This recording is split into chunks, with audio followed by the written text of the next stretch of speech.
जब मैंने पढ़ा तो मुझे पता चला कि बहुत विमेन के लिए वो बहुत सारे ऐसे अच्छे क्या बोलते हैं राइट्स लेकर आई थी उनके लिए।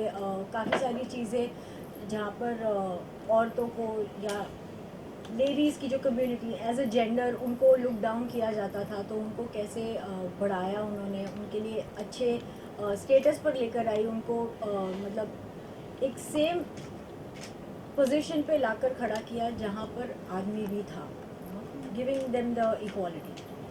जो एक्शन आपका स्किल्स है रेस थ्री में दिखाया था उसके आधार पर ही शायद आपका सिलेक्शन हुआ कि Right. तो ये जो कैरेक्टर प्ले करें दीदा का, तो हाँ। ये जो कैरेक्टर है निकलिका 2 में भी ये पर्टिकुलर कैरेक्टर है, तो कितना डिफरेंस होगा उनका और आपका ये जो किरदार है? सर इसका तो जवाब आपको डायरेक्टर ही दे सकते हैं क्योंकि मेकर वो है, मैं नहीं। दूसरी बात, फिल्म के अंदर और सीरीज़ के अंदर बहुत डिफरेंस इसलिए होता है क्योंकि आप सीरीज़ में डिटेल्स में बता सकते हैं। 10 एपिसोड मतलब आप गेज कर सकते हैं कि कितने घंटे का अगर आप एक साथ करें तो बहुत सारा टाइम मिलता है, तो आप डिटेल्स में काफ़ी चीज़ें दिखा सकते हैं। फिल्म के अंदर आपको एक कैरेक्टर के ऊपर फोकस करना पड़ता है और उनके इर्द गिर्द क्या चल रहा है वो सब दिखाते हैं, राइट। तो सीरीज़ के अंदर एक कैरेक्टर इंपॉर्टेंट नहीं होता, 10 कैरेक्टर्स होते हैं जो इंपॉर्टेंट है और उनके इर्द गिर्द क्या चल रहा है वो दिखाते हैं। एंड दीदा की किरदार की मैं बात करूँ जिन्होंने 40 साल रूल किया है and she is been physically disable, तो कितना आपके लिए चैलेंजिंग था उनका किरदार प्ले करना?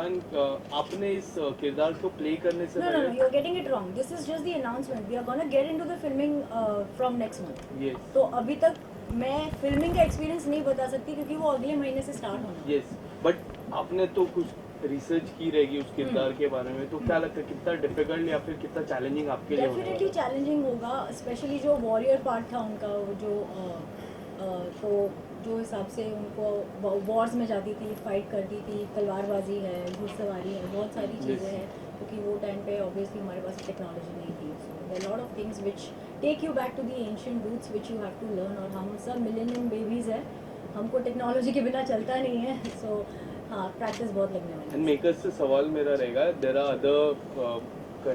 Other caste also, can you just tell us something about the caste and introduction थोड़ा सा? हाँ, तो हमारा पहले तो मैं ये क्लियर करना चाहूँगा कि क्वीन दीदा ही एग्जैक्ट कैरेक्टर नहीं है, हम इंस्पायर्ड बाय क्वीन दीदा है। तो बेसिकली ये पूरा फिक्शनल कहानी है।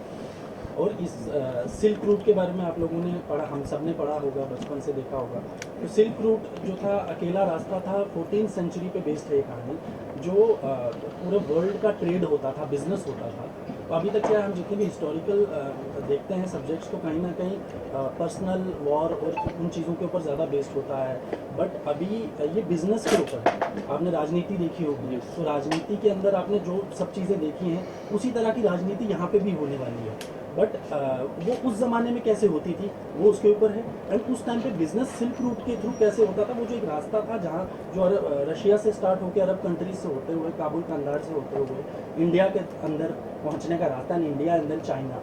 तो इंडिया और चाइना, इंडिया की वैल्यू उस टाइम में बहुत ज़्यादा थी, बहुत रिच था इंडिया उस टाइम पे, डॉलर से बहुत ज़्यादा वैल्यू करता था इंडिया। तो हर किसी को यहाँ बिजनेस करना था, ट्रेड करना था। देन तो ये उसके बारे में हम जो कैरेक्टर्स हैं, राजनंदिनी का जो कैरेक्टर है वो डेजी शाह प्ले कर रही हैं। उसके बाद जो बड़ी रानी है, जो first wife of king Utpal, राजा की जो पहली वाइफ है, वो सारा कर रही है प्ले, जो गजाला नाम है उस कैरेक्टर का। वो एक मुस्लिम क्वीन है और ये राजपूत है। एंड आगे की स्टोरी में कैसे दो फीमेल्स एंड देन आगे और भी बहुत सारी फीमेल्स को इनकरेज करती हैं, जैसे राजा की छोटी बहन है जो लड़ना चाहती है और वो अच्छी फाइटर भी है, बट उसको कभी मौका नहीं मिला क्योंकि फीमेल्स को हमेशा पीछे रखा जाता था। बट एट लास्ट जब बहुत बड़ा प्रॉब्लम आता है तो सब लोग वॉरियर बन के निकलते हैं और उसमें फीमेल्स कितना स्ट्रांगली आगे आती हैं। एंड एक तरफ पठान फौज और एक तरफ राजपूताना फौज, तो ये दो फौज मिल के, ये धर्म की लड़ाई नहीं है, ये अपने देश की और अपनी सेल्फ रिस्पेक्ट एंड अपने राइट्स की लड़ाई है। तो उसमें वो फीमेल्स कैसे जाके लड़ती हैं एंड आगे क्या होगा क्लाइमेक्स में तो अलग है। एंड देन उसमें ज़्यादा डीप में चला गया। राम सिंह का कैरेक्टर शोएब निकाह शाह कर रहे हैं, ये मेरे बड़े भाई हैं और इन्होंने तो अवार्ड विनिंग फिल्म करी है, मंटोस्तान नेटफ्लिक्स पर, एंड देन लिहाफ ने मंटो का ही कैरेक्टर अगेन प्ले किया है। तो वो आप इनसे सवाल पूछ सकते हैं कि इनको कैसा लग रहा है इतनी रियलिस्टिक और अवार्ड विनिंग फिल्म्स करने के बाद आज किस तरह का सब्जेक्ट है। ये मेरी तरफ से सवाल होगा शोएब से। अच्छा तो अभी तो क्या है कि 1 साल से हम ट्रेनिंग कर रहे हैं इसके लिए, बहुत ही सीरियसनेस के साथ ये प्रोजेक्ट शुरू हुआ, ये बड़ी अच्छी बात है। ऐसा नहीं था कि सिर्फ आउट एंड आउट एक्शन बनाना है तो कुछ एक कहानी और मसाला और एक्शन कर देते हैं। बहुत सारी रिसर्च हुई और बहुत सारी ट्रेनिंग हो रही है। हम सबको सुबह 4-5 बजे उठा के ये लोग 3-4 घंटे जो है वो स्पॉट फाइटिंग और तलवारबाजी सब सिखाते हैं। और मुझे बहुत अच्छा लग रहा है क्योंकि डेफिनेटली एक वॉरियर का कैरेक्टर पहली बार मैं कर रहा हूँ। मैंने पहले हिस्टोरिकल फिल्म्स की हैं, मैंने मंटोस्तान की है, मैंने बेहाफ की है, एक और फिल्म मेरी आने वाली है कंट्री ऑफ लाइट, वो भी काइंड ऑफ हिस्टोरिकल। बट ये पहली फिल्म है जो out and out action, entertaining और उसके साथ रिसर्च है बहुत सारी। जैसे कि सिल्क रूट की बात इन्होंने ऑलरेडी कर दी कि वो कितना इम्पोर्टेंट मेरे लिए मुझे जो सबसे इंस्पायरिंग और बड़ा ग्रिपिंग लगा था वो सिल्क रूट लगा था कि एक ही रास्ता था जो हिंदुस्तान के अंदर आता था और वो लाहौरा से होकर गुजरता था तो ही हिंदुस्तान में पहुंचता था। और लाहौरा एक छोटा सा राज्य था और किस तरह से वो वर्ल्ड फेमस हुआ बाद में, कितनी बड़ी लड़ाइयाँ उसने लड़ी अपने राइट्स के लिए। तो आई थिंक बड़ा ही इंस्पायरिंग है। अभी तक की जर्नी जो है बहुत कमाल की चल रही है और बहुत एक्साइटेड है आगे जाने के लिए और इस तरह का out and out action with lot of research ये करने के।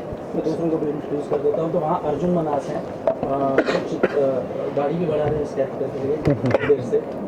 तो अर्जुन भी अपना एक्सपीरियंस शेयर कर सकते हो इस कैरेक्टर के बारे में। चित्रकार का जो कैरेक्टर है वनराज, ये जो कैरेक्टर मैं प्ले कर रहा हूँ इसमें वनराज चौहान का एक राजपूत कैरेक्टर है और ये राजा का जो खेम गुप्ता जी हैं उनका सौतेला भाई है और he is fond of painting, एक चित्रकार भी है, बहुत अच्छा पेंटिंग्स बनाता है डिफरेंट तरह की। एंड इस कैरेक्टर का रेफरेंस मैं कह सकता हूँ ये शकुनी जैसा था, उस तरह का कैरेक्टर है, एक लोमड़ी की तरह तेज चालाक और it's a grey character, grey बहुत ही शेड्स डिफरेंट प्ले करने को मुझे इसमें मिल रही है और कहीं ना कहीं इस कैरेक्टर के साथ सब कुछ भी शुरू है क्योंकि इसके साथ कुछ ऐसा गलत हुआ है कि उसको स्टेटस नहीं मिला क्योंकि ये सौतेला भाई है और है तो लेकिन रॉयल फैमिली से ही बिलोंग करता है और इसको कहीं ना कहीं वो ग्रजेस उसके दिल में हमेशा से रही है कि इसको वो ओहदा नहीं मिला उस राज्य में, इसको एक सेक्लूडेड प्लेस में वो रहता है ऑल टाइम। इसको एक सज़ा मिली थी, कुछ गलत किया था जिसका इसको दंड मिला था, जिसकी वजह से इसका एक आधा चेहरा जला दिया गया था और वो उसको अंदर ही अंदर वो चीज़ उसको खाते रहती है और उसको रिवेंज लेना है उस चीज़ का। और at the same time throne के ये भी इज़ लाइक वेरी ईगर कि मुझे थ्रोन भी चाहिए, तो बहुत ही इंटरेस्टिंग कैरेक्टर है। और एंड मैं चाहता हूँ कि सारा का जो गजाला का कैरेक्टर है ये भी अपने कैरेक्टर के बारे में थोड़ा बनाया। हम पिछले कई दिनों में कई बार डिस्कस किया, दूसरे शूट पे भी हमने बहुत बार डिस्कस किया इस प्रोजेक्ट को लेकर। तो गजाला का जो कैरेक्टर है it's of course going to be with full of emotions क्योंकि वो अपने साथ साथ राजा की दूसरी बीवी को भी एक्सेप्ट करती है। उसके बाद उसके साथ क्या ऐसे सर्कमस्टेंसेस होते हैं, क्या सिचुएशंस होती हैं वो आप सीरीज़ में देखेंगे। I don't want to no open up the entire story, जिसकी वजह से वो थ्रोन पे नहीं बैठ सकती है और फिर साथ में मिल के कैसे दोनों वाइफ्स और भी जो कैरेक्टर्स हैं हमारे इम्पोर्टेंट वो सब मिल के किस तरह से लड़ते हैं और इसका एक हाथ पैरालाइज्ड होता है। उसके बावजूद जब फाइट आप देखेंगे वो ऑफकोर्स हम ट्रेन होंगे उसके लिए अच्छे से और आपको दिखा सकेंगे और बेहतर बता पाएंगे। तो आई थिंक सबसे अच्छी बात मुझे इस प्रोजेक्ट की ये लगी कि इसमें कोई भी ज़्यादातर जितना मुझे अभी तक पता है, आई थिंक मैं सही हूँ कि कोई भी बॉडी डबल यूज़ नहीं होगा। पूरा का पूरा एक्शन रियल होगा, सारा एक्शन जिस कैरेक्टर को करना है वही करेगा और उसके लिए प्रॉपर ट्रेनिंग ले रहा है और ये बड़ी कमाल की बात है। हाँ, क्योंकि इसके लिए पहले भी बहुत ट्रेनिंग ली गई है। अभी कुछ लोग यहाँ पे नहीं, वीर सरवर जी हैं जो जिनके पाँव में लगी थी इसकी ट्रेनिंग करते करते वो भी अपने शूट में। तो ये फैक्ट है कि बॉडी डबल का ना के बराबर कोशिश की जा रही है कि ना के बराबर यूज़ हो, बट एक्शन ग्राउंड लेवल का एक्शन जिस तरह का आप 300 या इस तरह की फिल्म में देखा है बिल्कुल रियलिस्टिक भी लगेगा बट बहुत अपीलिंग भी लगेगा। तो उस तरह के एक्शन को क्रिएट करने की कोशिश की जा रही है और इंशाल्लाह वो होगा। एंड अदर कैरेक्टर्स को मैं जस्ट इंट्रोड्यूस कर देता हूँ। जैसे अभिनय जो हैं ये जो अफगानी हैं उनके खास हैं और उनका कैरेक्टर है। उसके बाद मीर सरवर जी जो हमारे शेर शाह अफगानी का कैरेक्टर प्ले कर रहे हैं जो नेगेटिव में, उनके साथ रज़ा मुराद हैं जो उनके एडवाइज़र का कैरेक्टर है और ये उनके बेटे का कैरेक्टर प्ले कर रहे हैं मसूद अफगानी, काफ़ी साइको है। बेसिकली। एंड आरती जो है ये आरती, ये मैंने पहले भी जैसे बताया कि हम लोग का जो